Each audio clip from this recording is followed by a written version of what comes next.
റമദാനിൽ കാര്യമായിട്ട് ഇബാദത്ത് ചെയ്തിട്ടില്ലെങ്കിലും റമദാനെ പരിഹസിക്കരുത്. അതാണ് അബൂബക്കർ ശിബ്ലി തങ്ങൾ പറഞ്ഞത്, എൻ്റെ റബ്ബ് ബഹുമാനിച്ച മാസമാണ് റമദാൻ, പിന്നെ എങ്ങനെ ഞാൻ ബഹുമാനിക്കാണ്ടിരിക്കുക? എൻ്റെ റബ്ബാണ് ഇതിനെ ബഹുമാനിച്ചത്, എൻ്റെ റബ്ബ് ബഹുമാനിച്ച മാസം ഞാൻ എങ്ങനെ ബഹുമാനിക്കാതിരിക്കുക?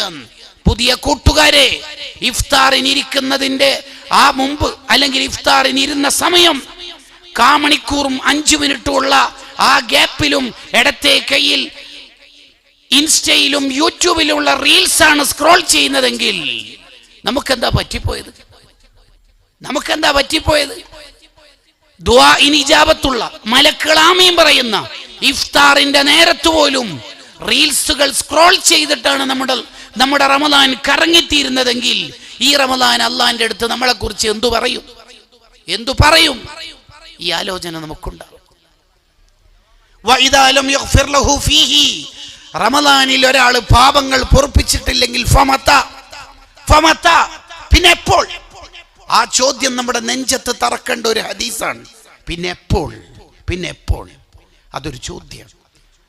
റമദാനിൽ കാര്യമായിട്ട് നമ്മൾ ഒന്നും ചെയ്തില്ലെങ്കിലും കുഴപ്പമില്ല, റമദാനിൽ ജീവിച്ചാൽ മതി, ഒരു തെറ്റുമില്ലാതെ, റമദാനെ കളിയാക്കാതെ, റമദാനെ പരിഹസിക്കാതെ.